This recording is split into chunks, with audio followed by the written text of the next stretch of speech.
Strap in and be prepared. Maybe I'll learn from your failures. That is what you could do. Yeah. Interesting guests. Kelly Graves, Mike Parker, Josh Pate, George Reiser, Ryan Lee, Yogi Roth, who said that Justin and I are smart. Sharp opinions. I think Dan Lanning sitting in his office going, you know what, fine, give us the toughest road to win the national championship. That's what it should be. Oregon State in their baseball program is still operating from a position of strength, even if they're independent. But here they are in the College World Series. And some smiles. It's iconic. We're not keeping score, but maybe we're keeping score. The fastest 60 minutes in sports is on the air. It's Danny Havel. When I wake up every morning, I say to myself, what can I do to make Baby J's life better today? Justin Grossweiler. Have I ever told you, Danny, that growing up I really loved ducks? Danny and Justin starts now on Fox Sports Eugene and Newport. Hello,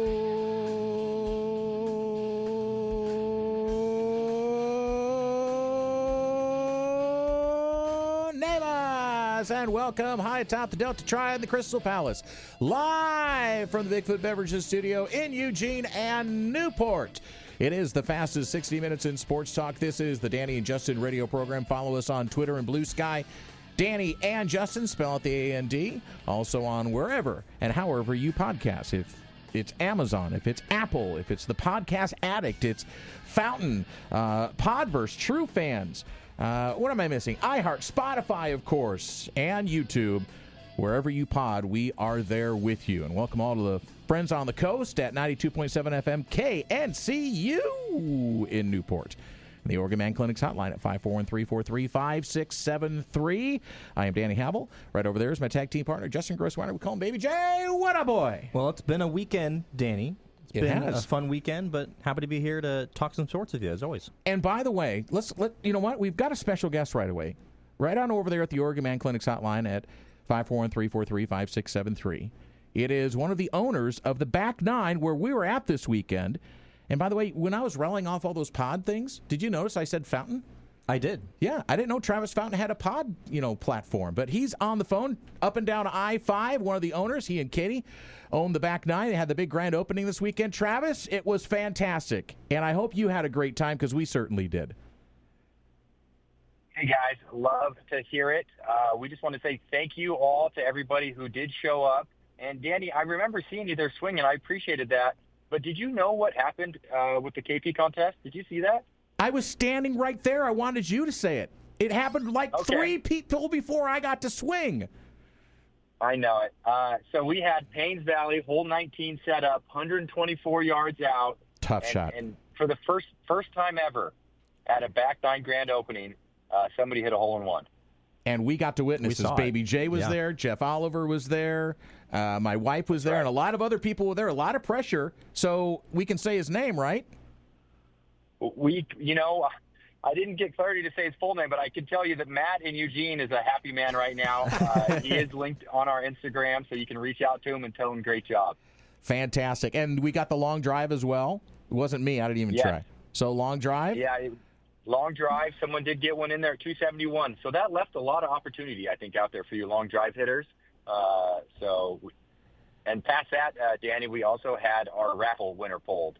So a lot of fun for everybody. Again, we just wanted to say thank you for coming out to the Back Nine. And those of you who may have missed it, just go onto our website and you can book a free demo anytime. So you can come check it out. And also, isn't today the last day that you have the deal going on for all the founding memberships?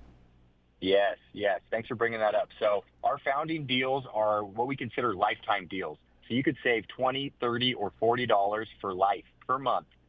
Today is the last day to get that signed up. So please give me a call, reach out to us, and we'd love to walk you through the site and get you signed up. It's the Back Nine Golf in the Sheldon Plaza right next to Safeway there on Coburg Road. Travis, you guys did it up well. We're looking forward to it. My wife's hooked now, which is great. Love it. So, Love it. Yeah, thanks for all the hospitality and best of luck. We're going to be there every step of the way with you.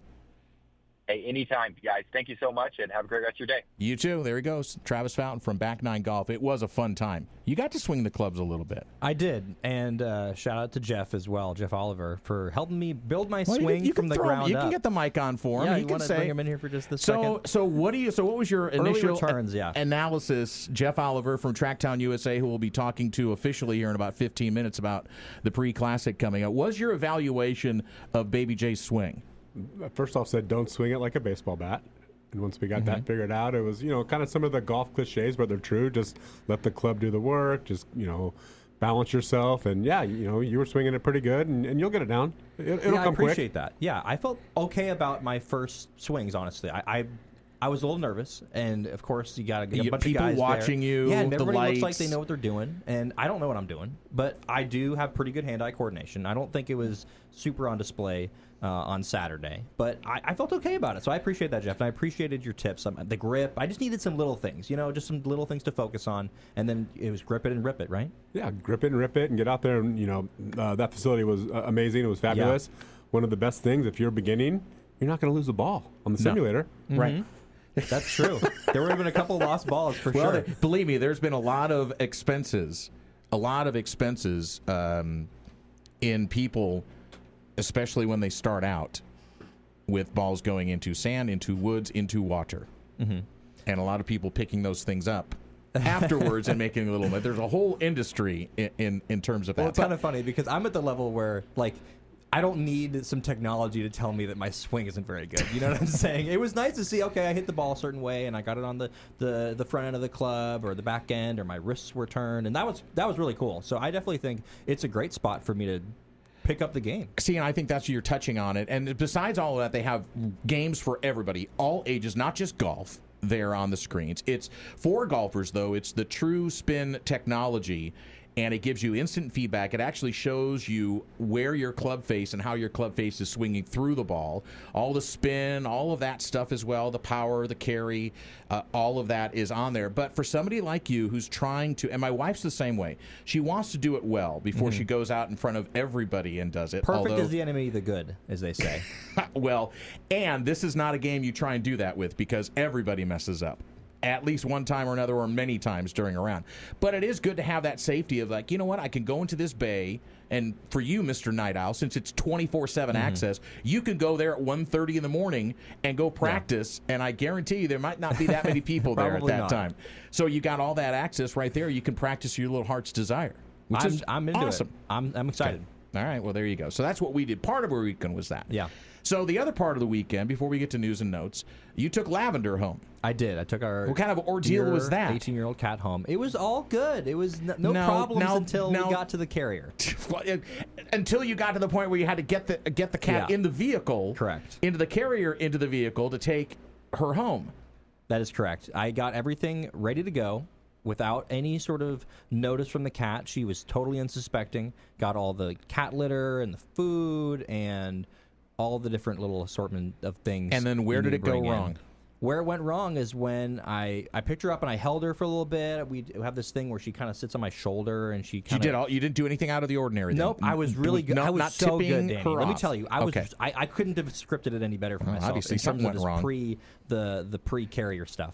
And then I just tried to... The carrier was not face up. It wasn't on one end facing up. It was on the ground. Okay. And so I tried to just kind of get her in there on the ground. And once I kind of put her down in front of it, she knew. I think if I would have done it over again, I would have had her... had the carrier face up instead of just the... You know what I'm saying? Yes. I don't know how to describe it.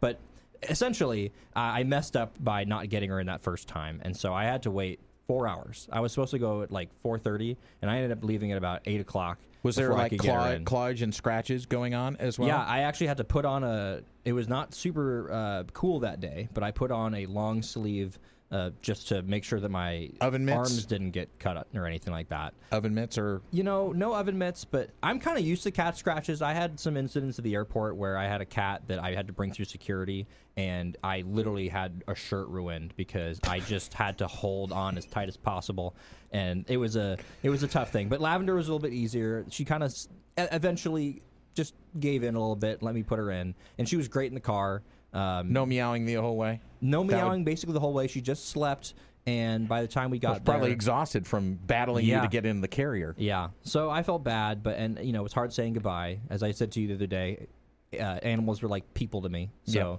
she's like our baby, even though she's turning 18 here on the 7th of July. So back home with Mama K.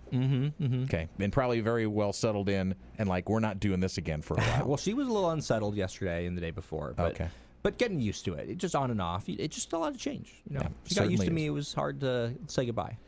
So we've got Jeff Oliver coming up from TrackTown USA. We're going to talk about the Pre-Classic, which is coming up this weekend. 4th of July weekend, by the way. No show on Friday here on the Fastest 60 Minutes in Eugene and Newport. But let's dive into some news and notes because there's plenty of things going on. And I'll let you go ahead and get started, Baby J. All right, okay, go on. Sorry. No. I cut you off? No, because I want to give you 3 stories because I only have 2. Okay, there you go. Well, let's start with DeAndre Ayton. He was officially bought out by the Portland Trailblazers, which I'm a little bit surprised about. We could talk about that maybe. Sources said to ESPN that was yesterday. So he's only 27 years old, and he had $35 million left on his contract that was set to expire next summer.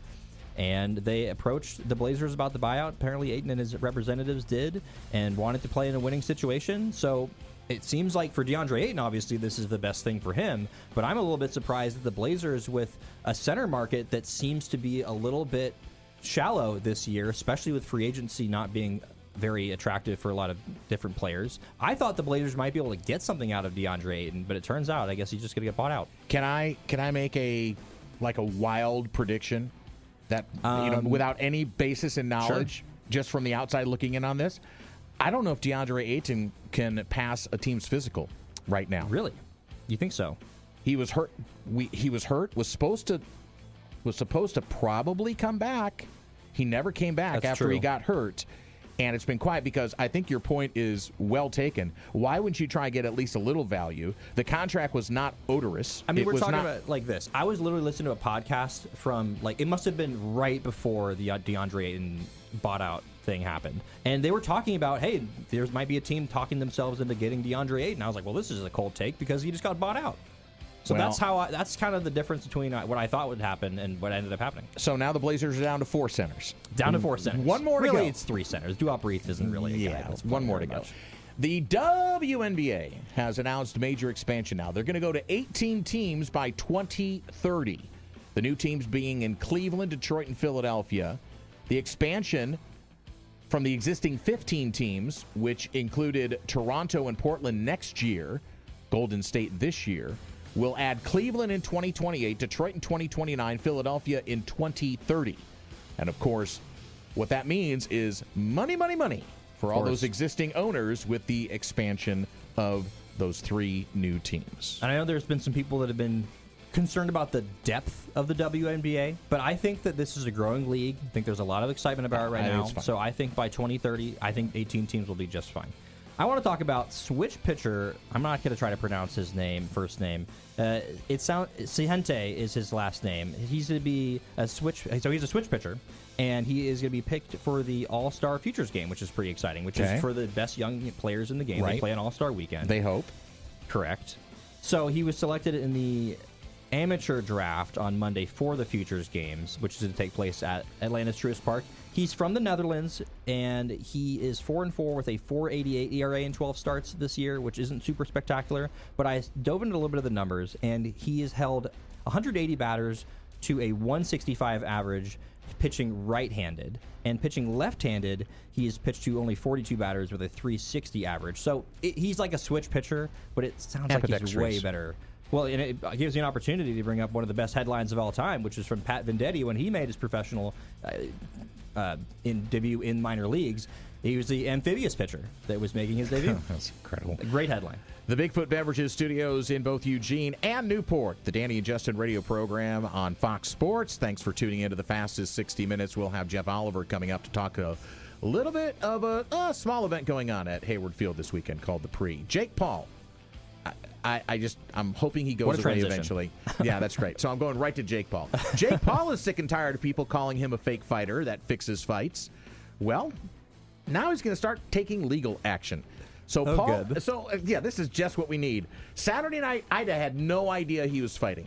I didn't None. either until I started seeing people tweet about it. Julio Cesar Chavez Jr. and Paul went into the ring, and Paul beat Chavez Jr. via unanimous decision in a bout that made very few waves, especially compared to the previous matchup against Mike Tyson back in November of 2024, which was a joke.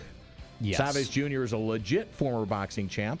He's also 15 years past his prime. So Pierce Morgan was poking on Jake Paul about it, and Jake Paul is going to go after Pierce Morgan, apparently, in court, saying, you proved that I was fixing the fight. You proved that this was just all the scam.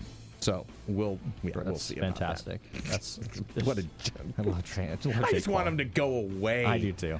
All right. All right, well, we'll finish off the news and notes with Trent Caraway entering the transfer portal game. It's a bit of a bummer, I have to say. Finished the 2025 season really well in the NCAA tournament. Maybe didn't have quite as good of a regular season as people might have expected, but super talented guy. 15 doubles, 12 homers this season, and someone I think would have been penciled in every day next season. So it's a bit of a bummer for the Beavers, but I'm sure they'll bounce back. And that's our news and notes. We got more things to talk about. Later on in the program, Texas State now has officially joined the Pac-12. They've exited the Sun Belt. We're going to have the play-by-play voice of the, can you tell me the mascot? I'm putting you out. I didn't even know where they were. I know you know, Jeff. Is it like the Eagles or something? No. It is an animal. Well, that's good. They usually are. Well, they don't have to be. The 75% Tulane of the Green time. Wave. Of The course. Green Wave is not There's the Boilermakers, of course. Okay. There's non-animal It's the mascots. Bobcats. Okay. Are there a lot of Bobcats in Texas? I think so. Obviously, there might be. There should be. Clint Shields. Well, there's no Badgers in Wisconsin, so you never know. Clint Shields from Texas State will join us. He's the play-by-play voice of the Bobcats. Fantastic. He'll be here on the program tomorrow. But next, it's Jeff Oliver, who gets his nickname. Next, here on the Danny and Justin radio program.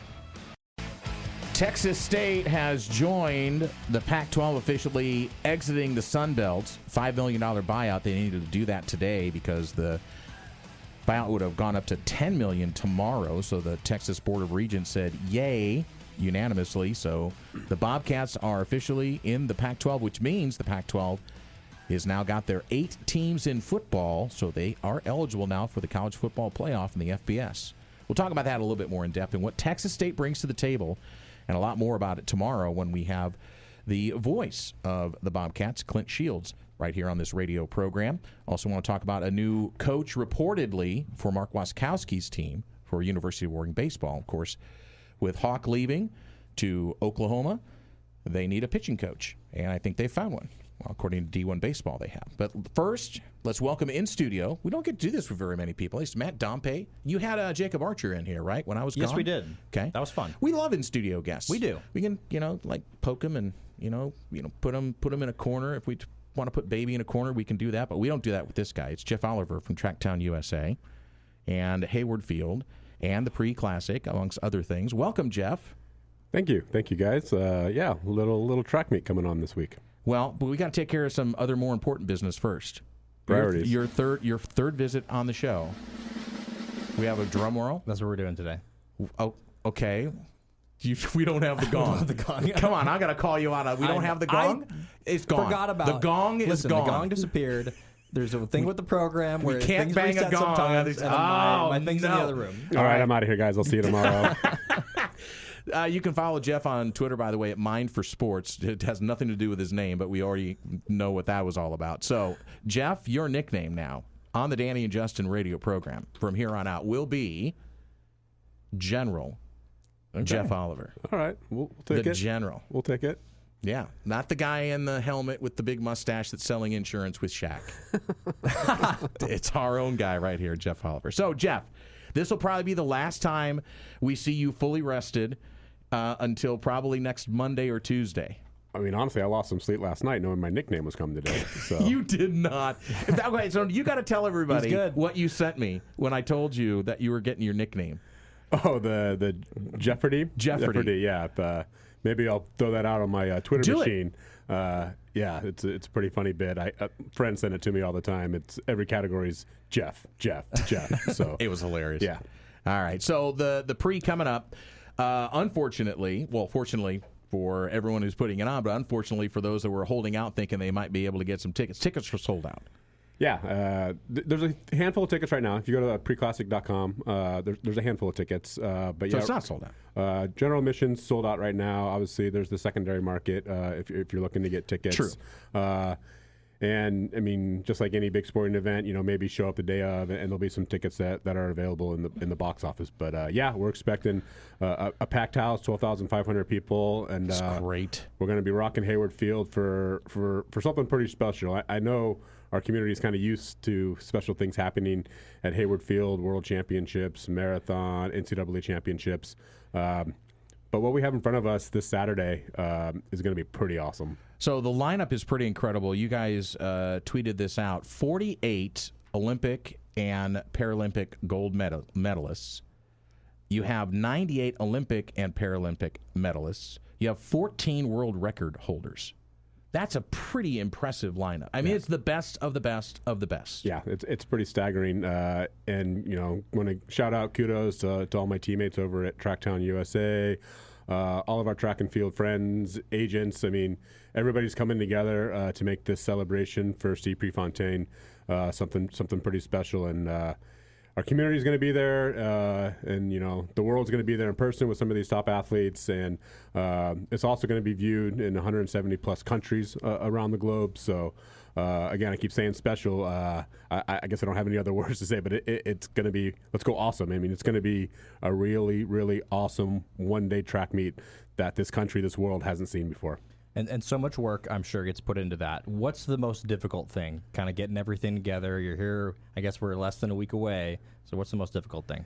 Yeah, it's just kind of, the TrackTown team, 25-plus full-timers working year-round on this. But it's all those little things that, if we're going to put what we feel is going to be the best track and field meet in the country, in the world, it's those final touches to kind of match it, little things, hey, the signs that we got to put up, man, those signs need to look good. So you're spending a little more time laminating them, taping them in the right places.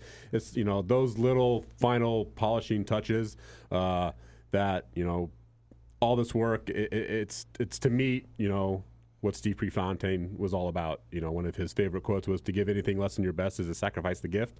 Like, I think we're all in that mode right now. So we're giving it our all, and we're going to put on quite a show on Saturday.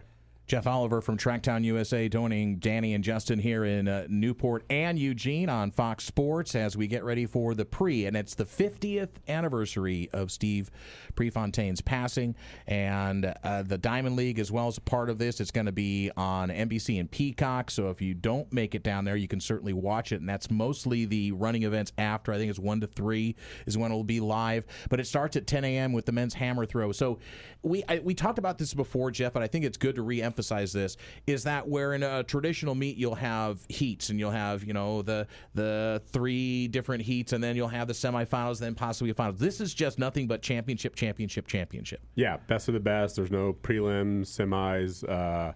The hope and goal is if we have 8-9 lanes for a race, we're going to get the top 8 or 9 athletes that are in the world to come out, and I think we've done a pretty good job. We mentioned all the medalists and world record holders that are coming out. Interest is high. There is a couple, like we're going to have 2 women's 100 races just because there's that many interest athletes. It's not going to be like, hey, they run early and then the best come back and run. So it's just, sometimes they call it the B race, but it's just the depth is just incredible. Sure. And also these athletes want to come out and run at Hayward Field and honor Steve Prefontaine. And you also have a special 800 meter in the women's. So let's touch back on that again. Again, I think one of your first visits, you were ready to actually unveil that and announce it. So talk about that 800 meter. Yeah, starting this year and going forward, the women's 800 will always have a women's 800 race at the Pre-Classic, and it'll be known as the Maria Mottola 800. She has the most wins of any athlete all time at the Pre-Classic. Former Olympian, but also went to high school at Springfield High School. So, we talk a lot about the roots of track and field in this community. She's part of that. She's part of that heritage. She's what we're calling a heritage athlete that we're bringing back. We're bringing back a handful of athletes that have done great things at the Pre-Classic at Hayward Field, and we're just going to celebrate them along with everybody else this weekend. And somebody that I got to see at the World Championships, which was in, I forget the year was now. Was it 2024? 2023? Yeah, the one here. Yeah, 22. 22. Gosh, that was a few years ago now. But one of my favorite athletes I saw there was Mondo Duplantis. I think when we were talked the first time, you mentioned that was one of your favorite moments when that World Championship was here in Eugene. It sounds like he's getting another opportunity to potentially set a record here. Yeah, I mean, he's already broken the world record once this year. His record, I think he's broken it 11 times now. So he's coming back. De Hayward, hopefully, is going to do something amazing. The men's pole vault field is stacked, so he's going to have to work for it to jump up there and jump high. And one of my hats that if an athlete breaks a world record, there's some additional media things that I need to do in terms of press conferences and stuff like that, and I'm ready for it. So Mondo, go jump high and break a world record. There we go. It's Jeff Oliver joining us. We call him the General. And by the way, Woody just texted me a second ago, and I think this is fantastic. You're going to get on your Twitter. Can you please go get a picture of you in, how Andrew Luck did General Andrew Luck? Can you please do that? And that'll be your. And then you can write pen letters, "Dearest Martha, it's been a long, long night." Well, we'll start on that next week after this track meet. Not right now. We'll get on there. It's Jeff Oliver joining us on Danny and Justin here on Fox Sports Radio. So the Prefontaine will conclude their 25th running of the Bowen Mile at 2:50. It'll feature the reigning Olympic gold medalist and University of Oregon alum Cole Hocker from the U.S. It'll air live, as I said, on NBC and Peacock from 1 to 3. It'll, as you said as well earlier, Jeff, 171 countries and territories around the world. It is a global event, and it's centered again right here in Eugene, Oregon, a massive event to put on and all the logistics. So with people with very limited tickets left, and maybe there's some on the secondary market, what are some other opportunities from people within the sound of our voice could get involved with if they don't necessarily have a ticket to the event? Yeah, definitely. On Saturday, if aren't lucky enough to get a ticket, we do have a fan festival. We call it the Marshfield District in honor of Steve's high school. That's public. Anybody can come out. Food trucks, beer, all the adult beverages you need out there. Kid zone, so the usual things that you see at a big event at Hayward Field. The festivities are actually going to kick off on Wednesday. We're partnering with Oregon Track Club and our friends at Peace Health for an all-comers meet. So kiddos age 12 and under, free. Go to our website, click the link, get registered, come on down to Hayward Wednesday evening, and the kiddos can kind of run, jump, and throw. In an amazing facility. Again, we've kind of talked in the past, imagine if Fenway opens up to take batting practice. Absolutely. You're there. Great opportunity for the kiddos on Wednesday. And then us adults, if you feel like running a mile at Hayward Field, we're calling it the Night of Miles. It's supported by our friend Noogs. Come on out, run a mile at Hayward Field. It's already decked out. We got all the banners and everything. The place is looking sharp, and that'll be a great evening. And then, obviously, 4th of July tradition in town, Butte to Butte. Ran into the organizer this morning over at Trader Joe's. 5,000 plus people are going to get up early on Friday. Wow. Do that. And then, Saturday, July 5th, potentially the greatest one-day track and field meet the world's ever seen is going to happen. Not potentially, it is. Let's just call it what it is. So, Jeff, and speaking of that, this meet traditionally is not held this late. So speak about the things that you had to jump through, the organizers of this, and what the thought around it, and why it was moved so much further back in the summer. Yeah, the pre-classic's traditionally been Memorial Day weekend. That was unfortunately the time of the year where Steve Prefontaine passed away. So that's when that meet was, and now all the collective global track and field minds around the world have gotten together and said, hey, let's put together a schedule that works best for these athletes. So they work backwards. So World Championships, let's set that date, and then going backwards, and it's the domino and figure backwards. Out where the big meets and events that the athletes want to be, and let's plot those out on the calendar. And so we're in a thing now where in golf, there's the West Coast swing. So in track and field in the Diamond League now, there's a late spring, early summer European swing, and then come over to the United States. Couple meet opportunities here domestically, including the pre-classic, and then they'll go back to Europe for a bit of a swing, and then everything kind of caps off at the end of the year with the World Championships in Tokyo. So will this be a moving target for the pre going forward? So will it go back to a traditional Memorial Day weekend? Next year, the plan is it'll also be around the 4th of July. Okay. We're kind of like the victim of our own success. The meet is, like such high profile. The athletes want to be here. Great and problem be part to have. of it. So, again, when they're putting those schedules out in 27, 28, and going forward, there'll be some options on where the pre will land. I will say, from an athlete perspective, kind of being a little later in the year here in Eugene, where it's a little warmer.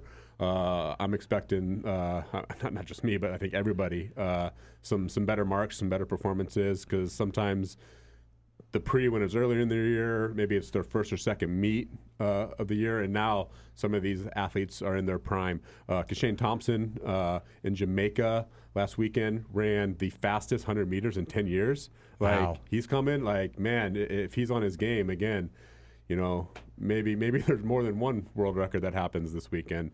But I think situations like that where the athletes are at this point now in their season, they kind of know what they're capable of and getting things lined up for that World Championships in September. The General Jeff Oliver joining us from TrackTown USA, talking about the pre-classic, and this is just kind of like popping the lid off of what is going to be the rest of the summer at Hayward Field. We'll get into that in just a little bit, Jeff.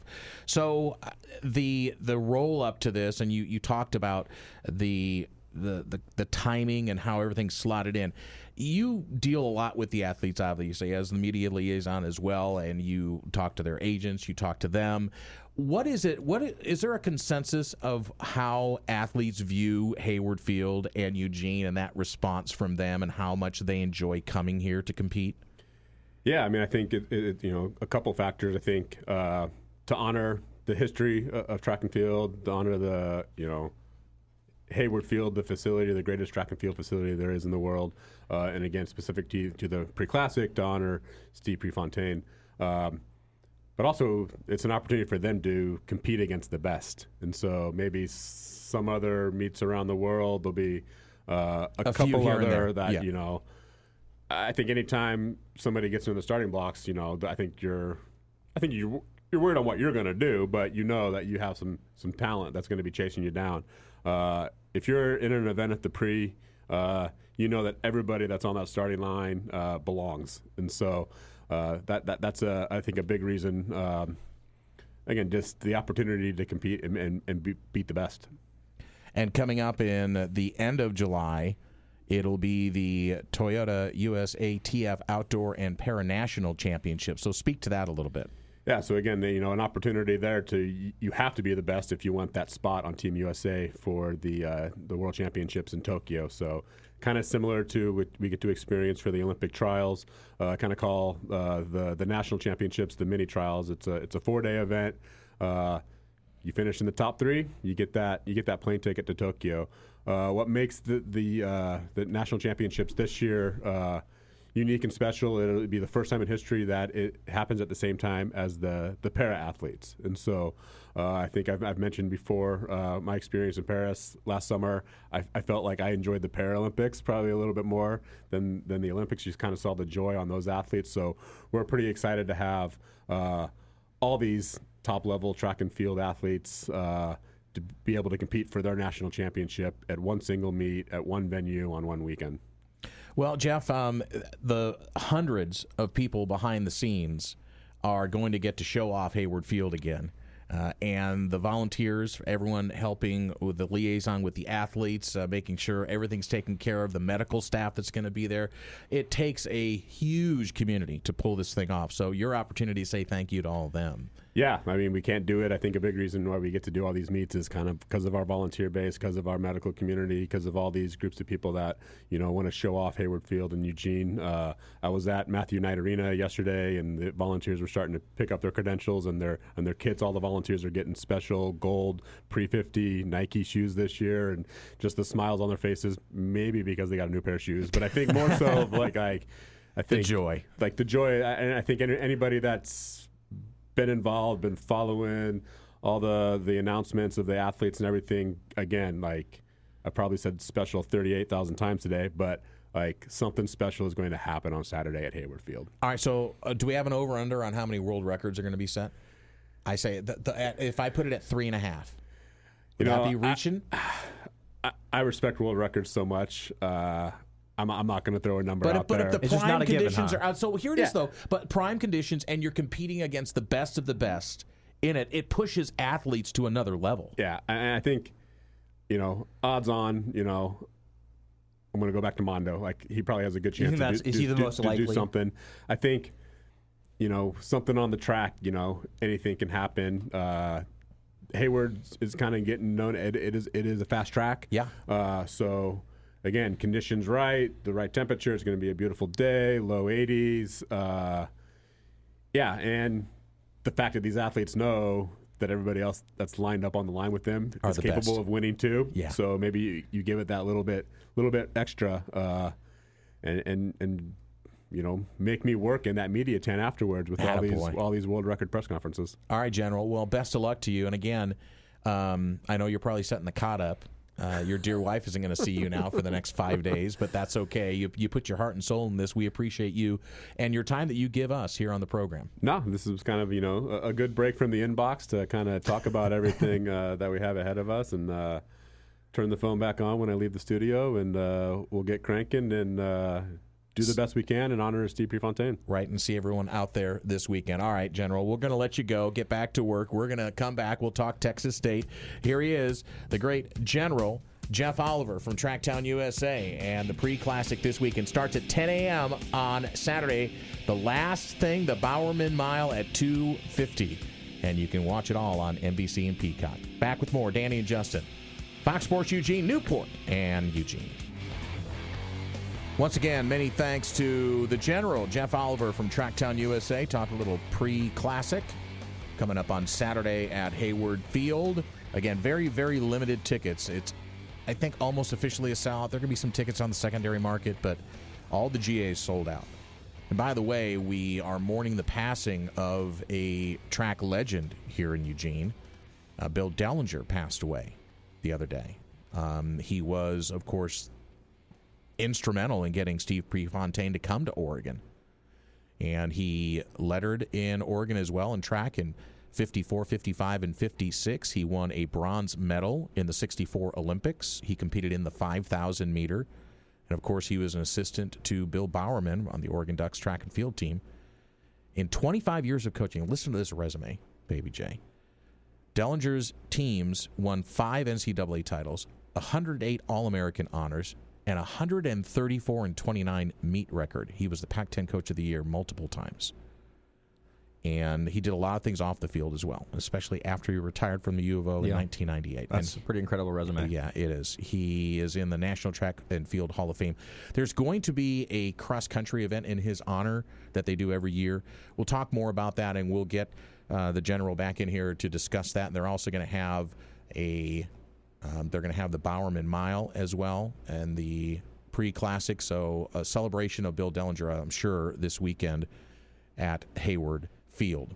So looks like, did you see this? It looks like that Mark Wasikowski has centered in on a pitching coach. D1 Baseball is reporting that Matt Florer from San Diego, who's been an assistant there since 2019, before that at Loyola Marymount, is going to be the new pitching coach. He was a left-handed pitcher himself at LMU. He was in his 7th season with San Diego. He was an associate head coach last year.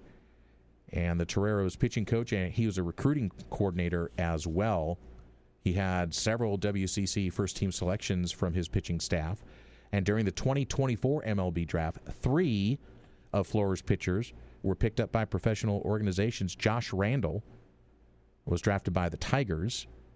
Drake Freese by the Diamondbacks, and Ivran Romero signed a free agent contract with the Twins. So it looks like Blake Hawksworth, who moved on to Oklahoma State, pitching coach, a couple of years for Waz with the Oregon baseball program. Looks like Waz, and again, this is reported by D1 Baseball, and nothing confirmed, nothing announced by the University of Oregon.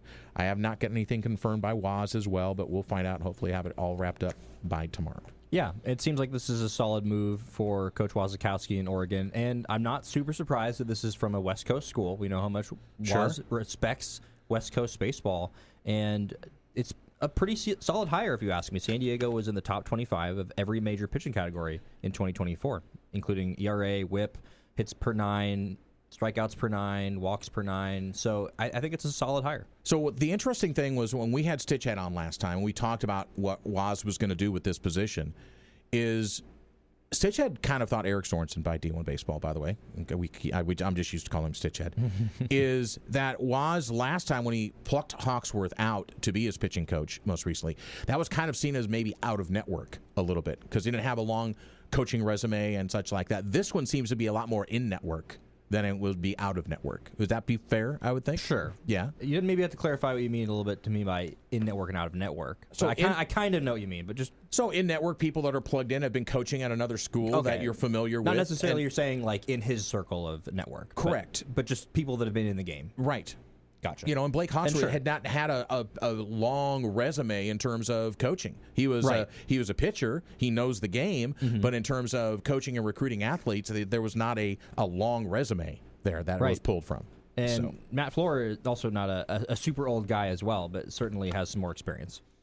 So that's one big piece of news. Another piece of news is Texas State officially joining the Pac-12.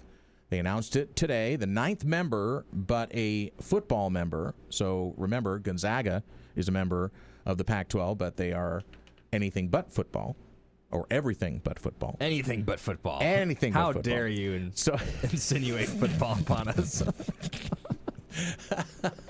Moneymakers, no. Why? By the way, I'm going to read the evolution of the Pac-12. Oh, that'll be fun. Okay, 1996. The members were Arizona, Arizona State, Cal, Oregon, Oregon State, what Southern was it called Cal. At this point?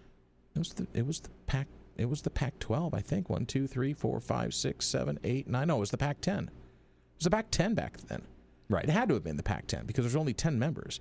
Arizona, Arizona State, California. You interrupt me again. I'm sorry. Oregon, Oregon State, Southern Cal, Stanford, UCLA, Washington, Washington State. 10 members. You keep messing me up like that. Okay, 2023, the members were Arizona, Arizona State, California, Colorado, Oregon, Oregon State, Stanford, Southern Cal, UCLA, Utah, Washington, Washington State. That was when they were the Pac-12. That was when the name made sense. Well, it was long before Unlike some 2023. conferences.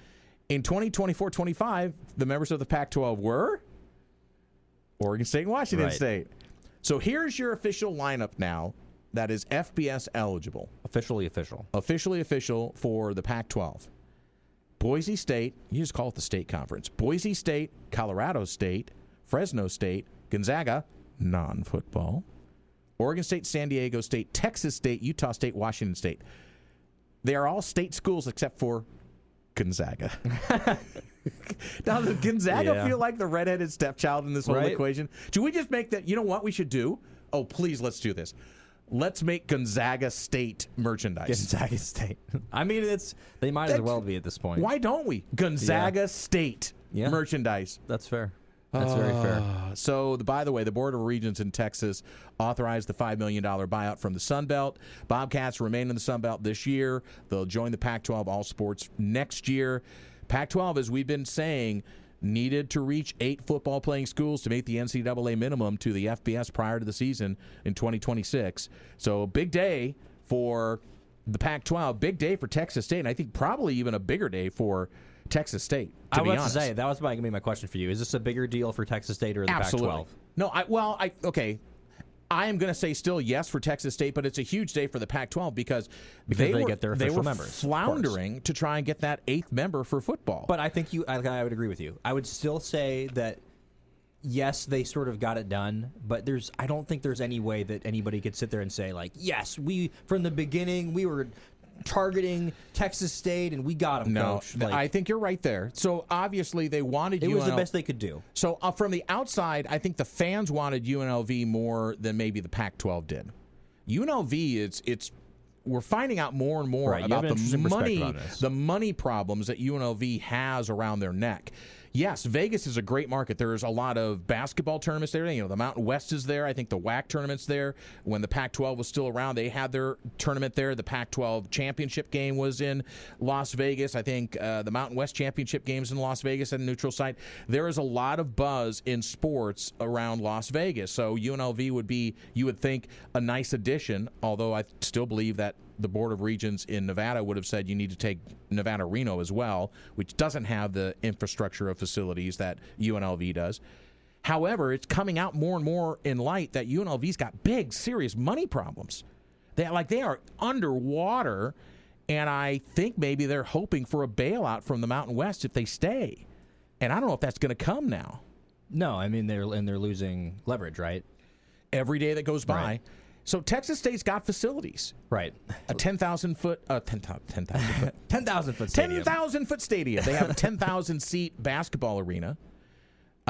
Texas is football. Football's king in Texas. Of course. So they will have sparkling facilities for and their it's football. not in the middle of nowhere. So it's San Marcos. So San Marcos, you educated yourself a little bit on San Marcos. 35 miles away from Austin. In between Austin and San Antonio. Correct. Yeah. So I get it. It's Texas. It's there's an expectation that if you want to stay in state, then maybe you can go to Texas State, or you can see a bump in Pac-12 recruits from Texas because they can play a game at Texas State. I just want to give you the record for Texas State. Let's just go the last 13 years. Sun Belt. This is all Sun Belt play, right? This is all Sun Belt until they were in the WAC. Okay. Okay, but we'll just do the Sun Belt era. Okay. So the last 2 years they were 8-5 under head coach G.J. Kine or Kinney. I'm not sure how to pronounce it, to be honest with you. In the First Responder Bowl, they won the last 2 years. Okay. 22, they were 4-8. In 21, they were 4-8. In 2020, they were 2-10. I'm going to keep going. 3-9, 3-9, 2-10, 2-10, 3-9, 7-5, 6-6.